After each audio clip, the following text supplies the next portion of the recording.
அனைவருக்கும் வணக்கம். இந்த பதிவில் நம்ம எதை பற்றி பார்க்க போகிறோன்னு தெரிஞ்சுக்கிறதுக்கு முன்னாடி மறக்காமல் நம்ம சேனலை சப்ஸ்கிரைப் பண்ணிக்கோங்க. பக்கத்தில் இருக்கிற பெல் பட்டனையும் கிளிக் பண்ணிவிட்டு ஆளுங்கிற ஆப்ஷன் கொடுத்துட்டிங்கன்னா நான் போடுற வீடியோக்கள் எல்லாமே மிஸ் ஆகாமல் நோட்டிஃபிகேஷனில் வந்துடும். இந்த பதிவு மிக மிக முக்கியமான பதிவு, அனைவரும் தெரிந்து கொள்ள வேண்டிய ஒரு பதிவு அப்படின்னே சொல்லாங்க. யாருடைய வாழ்க்கையில் தீராத கடன் பிரச்சனை இருக்குதோ அவங்கெல்லாம் கடன் தீர்ந்து நிம்மதியான ஒரு வாழ்க்கையை வாழணும் அப்படின்னு நினச்சிங்கனாலும், எனக்கு கடவுள் புண்ணியத்தில் கடன் எல்லாம் இல்லை, ஆனால் வருமானம் இன்னும் கொஞ்சம் அதிகரிக்கணும், சேமிப்பு உயரணும்னு நினைக்கிறேன் அப்படிங்கிற மாதிரி இருந்தாலும், இப்போ நான் சொல்லக்கூடிய இந்த ஒரு மெத்தடானது உங்களுக்கு கண்டிப்பாக 100% பலனை கொடுத்துரும் அப்படின்னே சொல்லலாம். அதுவும் நான் சொல்லக்கூடிய நேரத்தை நீங்கள் பயன்படுத்திங்கும்போது கண்டிப்பாக உங்களுக்கு ரிசல்ட் கிடைத்தே தீரும் அப்படின்னு சொல்லலாம். சரி, அது என்ன அப்படின்னு பார்க்கறதுக்கு முன்னாடி இப்போ நமக்கு தைப்பூசம் நல்லபடியாக முடிஞ்சது இல்லைங்களா? இதில் முன்னிட்டு நிறைய பேர் 48 நாட்கள் விரதம், 6 நாள் விரதம், 1 நாள் விரதம் இந்த மாதிரிலாம் இருந்திருப்பீங்க. ஒரு சில அறிகுறிகள் இந்த விரத நாட்களில் தென்பட்டிருந்தது. அப்படிங்கும்போது நீங்கள் என்ன கோரிக்கைக்காக இந்த விரதத்தை மேற்கொண்டீங்களோ அந்த கோரிக்கையானது 1000% நிறைவேறிய தீரும் அப்படின்னு சொல்லலாம். அது என்ன மாதிரி அறிகுறிகள் என்பது குறித்து நேற்று இரவே வீடியோ போட்டிருந்தேன். உங்களுக்கு டைம் கிடைக்கும்போது நீங்கள் அந்த வீடியோவை பாருங்கள். பார்த்துட்டு அதில் நான் சொல்லியிருக்கக்கூடிய ஏதாவது ஒரு அறிகுறி உங்கள் வாழ்க்கையில் நடந்திருக்குதா அப்படின்ட்டு எனக்கு மறக்காமல் கமெண்ட் செக்ஷனில் தெரியப்படுத்துங்க. வேறு ஏதாவது அற்புதங்கள் நடந்திருந்தாலும் அதை நீங்கள் தெரியப்படுத்துங்க. நீங்கள் இப்படி கமெண்ட் செக்ஷனில் சொல்வதன் மூலமாக என்ன போல் பல முருகப்பெருமான் பக்தர்கள் நம்மளுடைய சேனல் பார்ப்பாங்க, கமெண்ட் செக்ஷன் பார்ப்பாங்க. அவங்க வாழ்க்கையில் இந்த மாதிரி ஏதாவது அறிகுறிகள் நடந்திருந்ததா அப்படிங்கிறத தெரிஞ்சுக்குவாங்க. சரிங்களா? சரி, டைம் கிடைக்கும்போது பாருங்கள். எண்டு ஸ்க்ரீனில் லிங்க் கொடுக்குறேன். சரி, இப்போ இந்த பதிவை தொடர்ந்து பார்க்கலாம். இன்று நமக்கு அற்புதமான ஒரு நாளாக அமைஞ்சிருக்குது. இன்று பிப்ரவரி மாதத்தின் 3ஆம் தேதி, தை மாதத்தின் 20ஆம் தேதி, நிறைஞ்ச செவ்வாய்க்கிழமை. செவ்வாய்க்கிழமைங்கிறது முருகப்பெருமானுடைய வழிபாட்டுக்கும் அவங்களை அதிபதியாக கொண்ட செவ்வாய் பகவானுடைய வழிபாட்டுக்கும் ஏற்ற ஒரு நாளாக கருதப்படுது.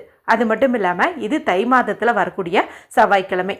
தை செவ்வாயாகட்டும், தை வெள்ளியாகட்டும் ரொம்ப விசேஷம் வாய்ந்தது அப்படின்னு சொல்லலாம். இது தை மாதத்தின் 3ஆவது செவ்வாய்க்கிழமை. அது மட்டும் இல்லாமல் இன்னைக்கு தேதி பாருங்களேன், 3. இந்த 3ங்கிற எண்ணுக்கு அதிபதி யார்? குரு பகவான். குருவருள் கிட்டின் திருவருள் கிட்டும்னு சொல்கிற மாதிரி பணவரவுக்கான பரிகாரத்தை இந்த நாளில் செய்யும் போதும் நமக்கு நல்ல ஒரு பொருளாதார முன்னேற்றம் ஏற்படும்.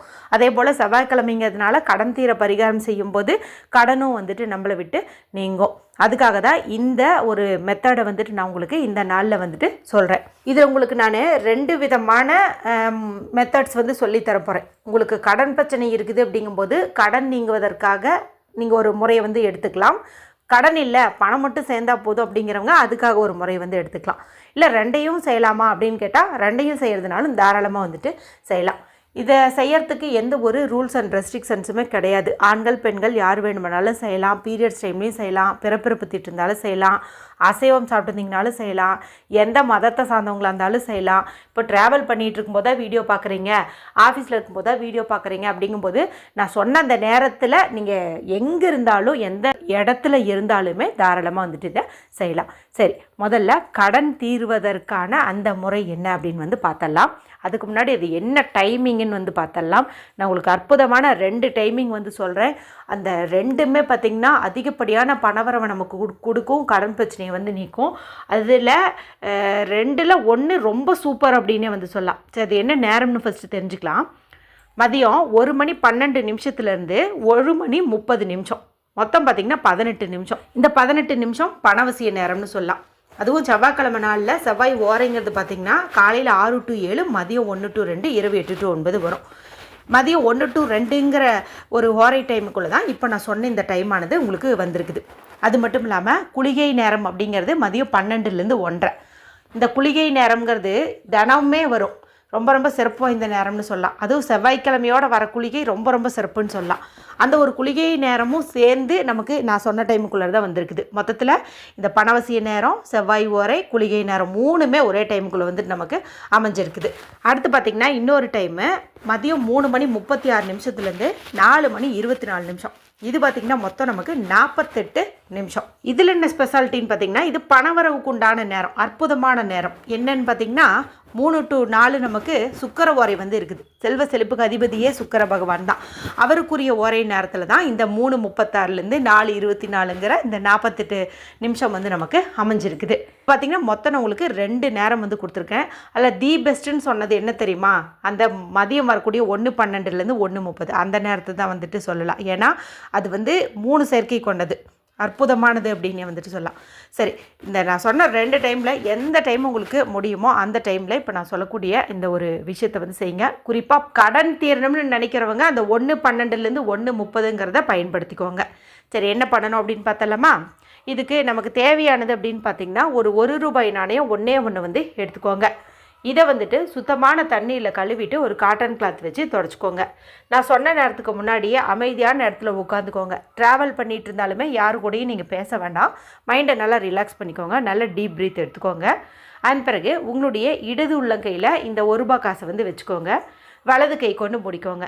இப்போ கடன் தீரணுங்கிறதுக்காக தான் நீங்கள் இதை செய்கிறீங்க. அப்படிங்கும்போது நான் சொல்லக்கூடிய பவர்ஃபுல்லான இந்த சுவிட்ச் வேர்டை 9 முறை வந்துட்டு நீங்கள் சொல்லணும். ஏன்னா 9ங்கிற எண்ணுக்கு அதிபதி பார்த்திங்கன்னா செவ்வாய் பகவான். மேலும் நம்மளுடைய கடன் பிரச்சனை தீர்ப்பதற்கும் அவர் தான் வந்து உதவுவார். அதனால தான் இது 9 முறை வந்து சொல்கிறோம். நீங்கள் சொல்ல வேண்டிய அந்த சுவிட்ச் வேர்டு உங்களுக்கு ஸ்க்ரீனில் தெரியும், நானும் சொல்லி காட்டுறேன். Move on clear, move on clear, move on clear. இதுதான். இதை வந்துட்டு நீங்கள் 9 முறை வந்து சொல்லுங்கள். கடனெல்லாம் நீங்கின மாதிரி கற்பனை பண்ணுங்கள். இந்த ₹1 ஒரு பேப்பர்லேயோ துணியிலையோ மடித்து உங்களுடைய பர்ஸில் தனியாக ஒரு ரேக்கில் வச்சுக்கோங்க. செலவு செய்யாத மாதிரி நீங்கள் வச்சுக்கோங்க. நீங்கள் இந்த எடுத்து வச்ச இந்த ₹1 உங்களுக்கு 1 கோடி கடன் இருந்தாலும் மிச்சமில்லாமல் அடைப்பதற்கு உதவியாக இருக்கும். சரி, இது வந்து கடன் தீர்ப்பதற்கு. பணம் சேர்வதற்கு அப்படின்னு பார்த்தீங்கன்னா இதே மாதிரியே ரிலாக்ஸ் பண்ணிக்கணும். ₹1 காசை கையில் வச்சுக்கணும். இப்போ நான் சொல்கிறேன் இந்த சுவிட்ச் வேர்டை நீங்கள் 11 முறை வந்து சொல்லணும். அது என்ன அப்படின்னு பார்த்தீங்கன்னா பிளித்தோரா, பிளித்தோரா, பிளித்தோரா. இது வந்து மிகுதியான பணவரவு வந்து நமக்கு கொடுக்கும். அதாவது அளவில்லாமல் பணத்தை வந்து கொடுத்துக்கிட்டே இருக்கும் அப்படின்னு வந்து சொல்லலாம். நல்ல ஞாபகம் வச்சுக்கோங்க. கடன் தீரணும்னு நினைக்கிறவங்க 9 முறை மூவ் ஆன் கிளியர் அப்படிங்கிறத சொல்லிவிட்டு பேப்பரில் அல்லது துணியில் அந்த காசை வந்து மடித்து வைக்கணும்.